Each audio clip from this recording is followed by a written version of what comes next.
In the north, they thought they knew all there was to know of war.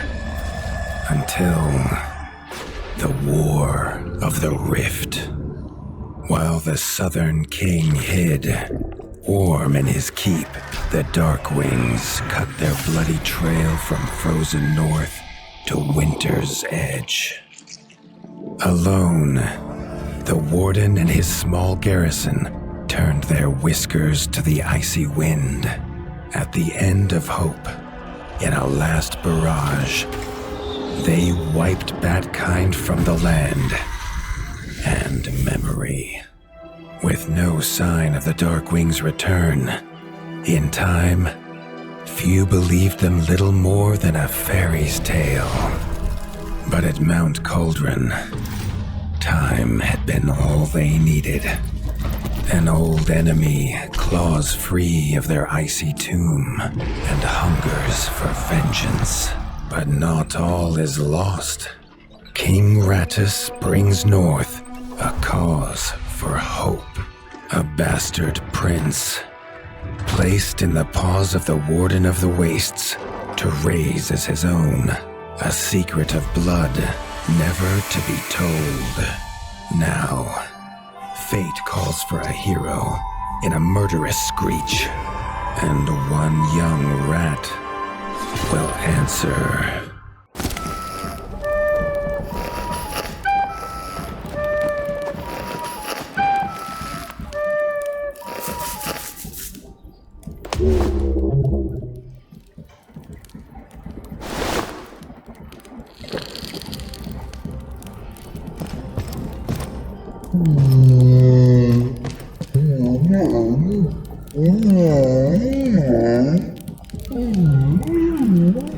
The stomp of his father's boots on the stair was how every morning began for Arlo. The booming shout to ready himself was louder still, but such was Lord Eivor's zeal at a new day. Dawn was breaking over winter's edge, and Arlo was yet to miss one.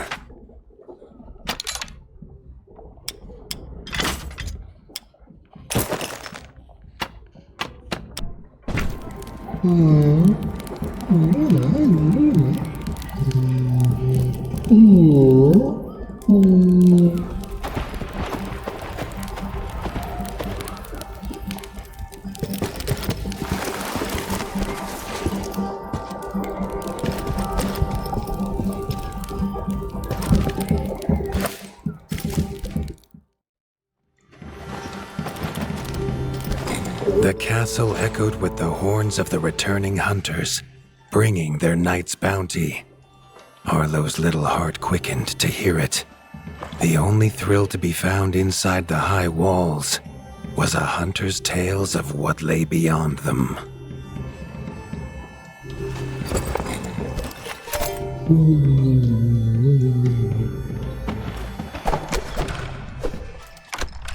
Arlo tells himself it's a good life here in Winter's Edge. The bustling of contented ratfolk, the crisp mountain air, and without the endless scourge of frogs the southerners suffer. Why should he want for more?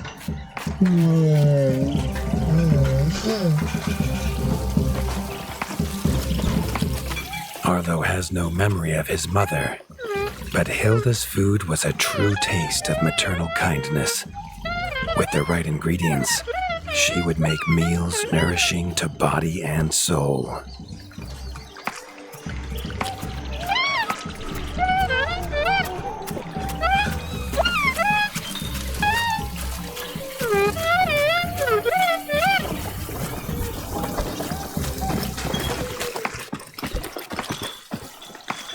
Tiki's shop was perhaps Arlo's favorite, as the shopkeeper had wares from far and wide.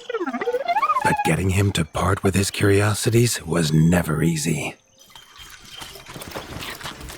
There was no time for tales of the hunt today. Lord Eivor was already dividing what was an excellent haul, happy to see his people provided for. Arlo longed only to join the hunt, to see the ratdom or even the lands beyond. His father called it a fool's wish. Arlo's destiny was unshakable, much like the keep that would become his by birthright.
Chief Mason Leaf was the rat Arlo most admired. As younger brother to Lord Eivor, his carefree uncle never faced the burden of being Warden of the Wastes. With walls this strong, his duties were light, leaving him plenty of time for his nephew.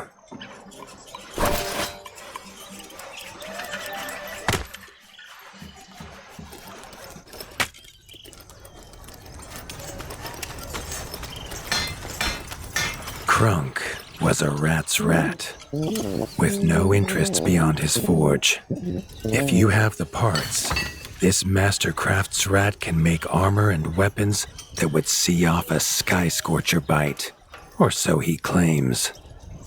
Arlo wondered how well they'd do against something that wasn't a myth.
The hunters had brought unwelcome news.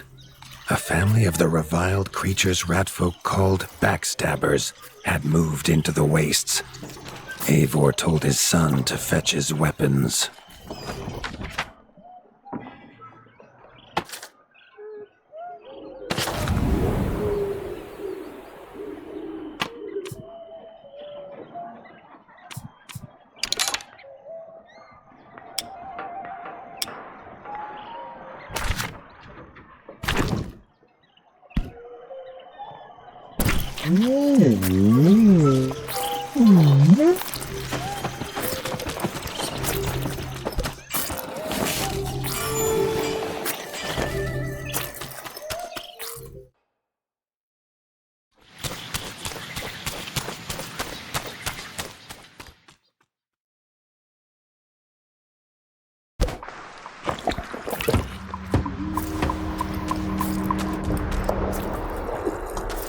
His father had no explanation for suddenly taking Arlo on a hunt.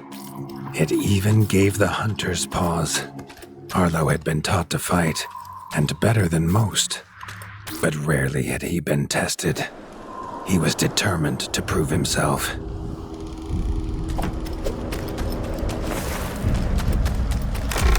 The rugged terrain of the outskirts could have taken all day to traverse. But Arlo's trusty grappling hook allowed him to swing between its many crevices.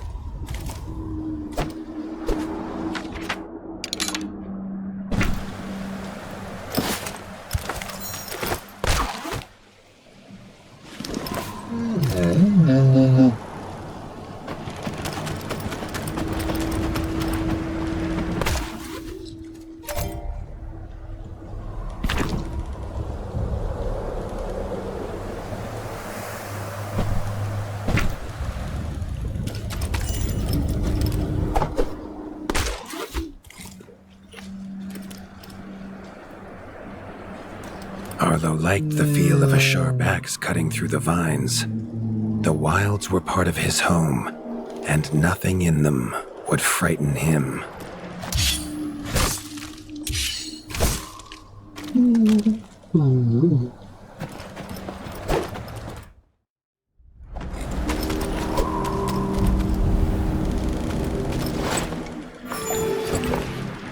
The famous frostberry bushes of the wastes were in full fruit already.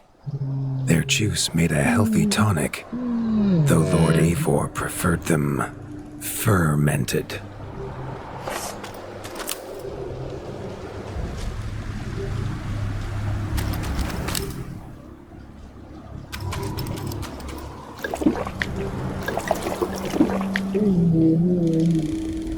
His father was a sturdy rat, built for strength, not speed. So Arlo found it curious that he challenge him to a race. The prospect of the hunt had filled Lord Eivor with a vigor that his son had not seen in years, or at least since breakfast.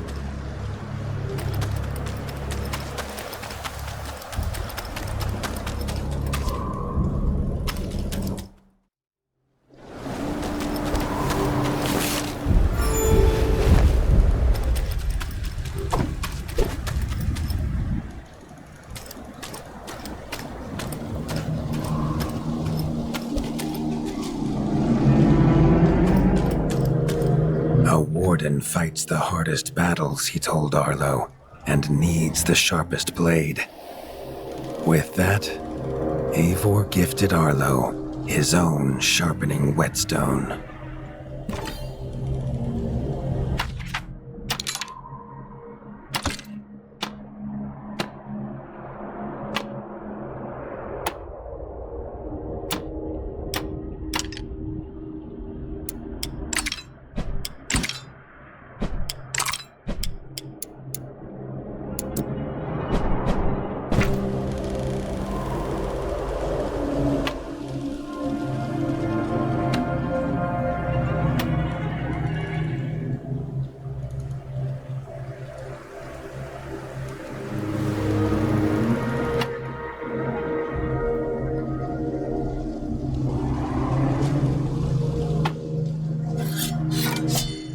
Whether these beasts were named for their spines or for some past unforgivable deed, no rat knew.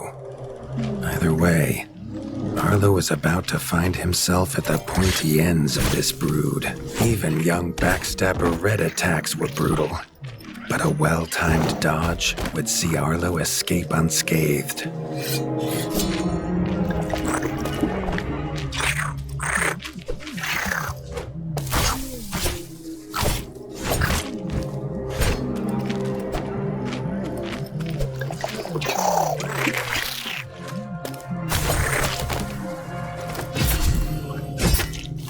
This backstabber lived up to its name with its deadly white attack, but Arlo's shield could block the deadly spikes.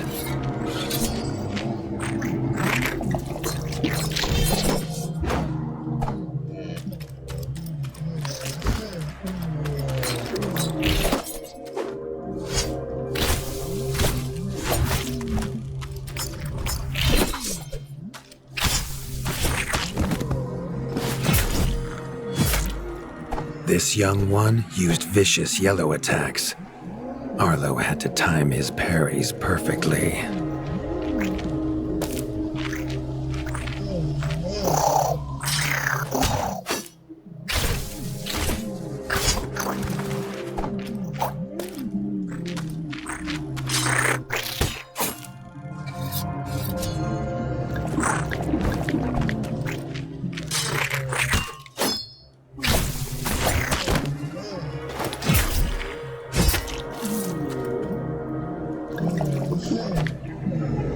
This mother had left her young to fight alone, but the same could not be said of Lord Eivor as he leapt to his son's side.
It was Lord Eivor's mighty blade that took her head, but the fight was won together.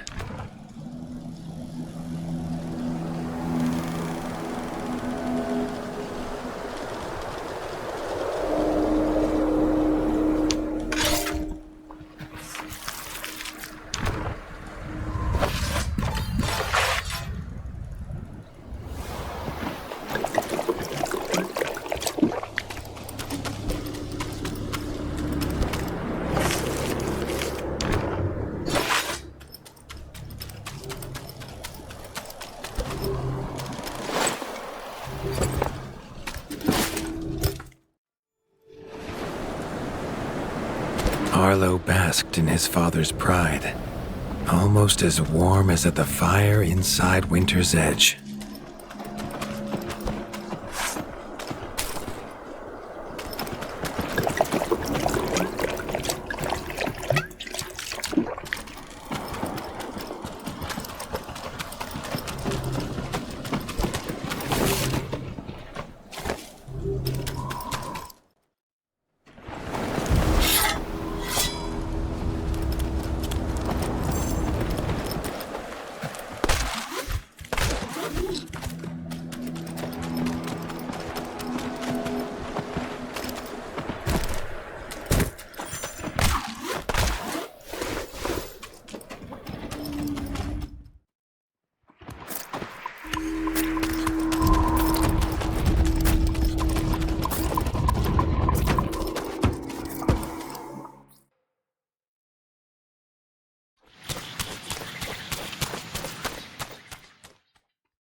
Triumphant and keen to tell the tale of his son's victories, Lord Eivor set to a night of drinking with the elders.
Arlo was reluctant to return to his bed, wondering how long he must wait to hunt again. The booming footsteps that woke him this time were nothing like those of his father.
He had found his father. The warden stood alone, holding back a whole Dark Wing army, their cruel Count Kazak leading them. His father charged, but the Dark Wing Count was as fast as he was strong. The Winter's crown tumbled to Arlo's feet, now without a head to rest on. There was no time to grieve his father, as from above the Count revealed his greatest weapon, a sky scorcher. Not a fairy's tale, but an undead beast whose very breath could level kingdoms. And its eye was trained on Arlo. All that came next was a fog of bloodlust, snapping jaws, and the beating of leathery wings.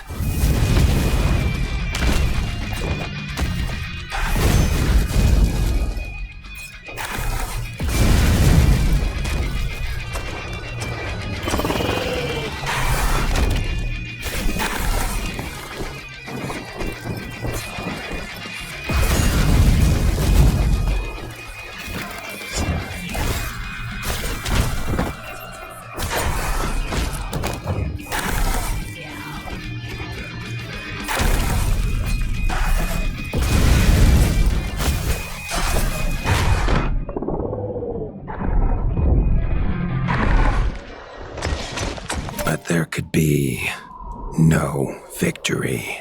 Arlo awoke, groggy and warm to his father's shouts. Only he wasn't in bed. The warmth was from the fire that had engulfed Winter's Edge, and the shouts were his uncle's. The only other survivor of the Darkwing attack, Leaf was bruised and his hind paws barely steady. He'd seen villagers flee to the outskirts.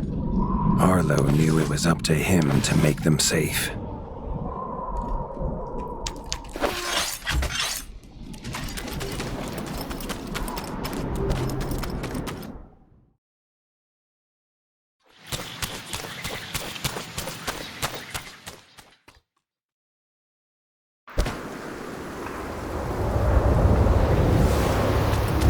He'd know these anywhere.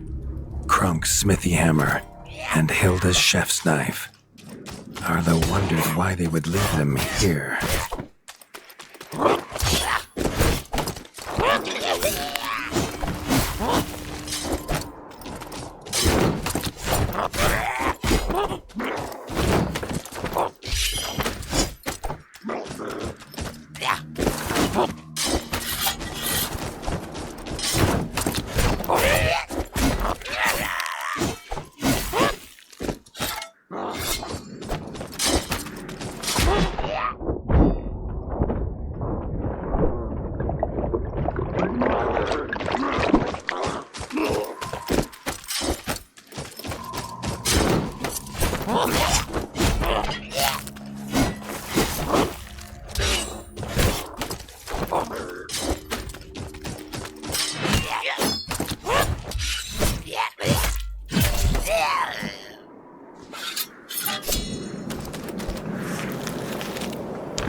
With the attack at Winter's Edge, no hunters had come to check their traps.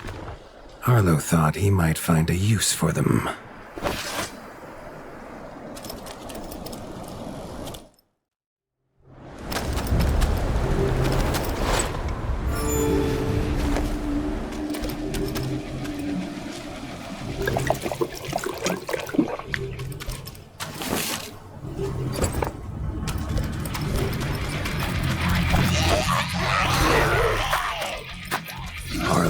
Found the reason his friends had fled.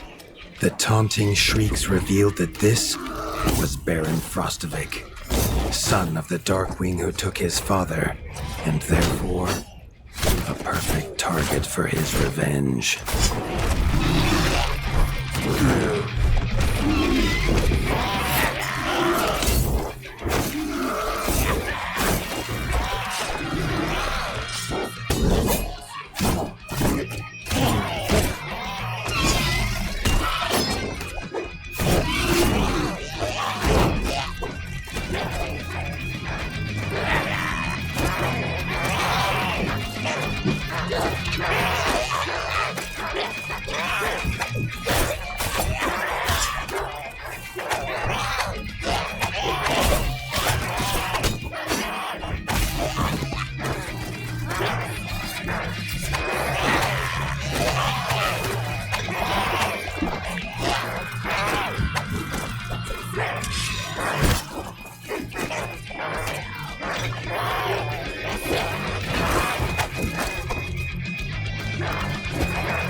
beaten. But seeing what had been inflicted on Hilda and Krunk, Arlo's need for vengeance was only growing.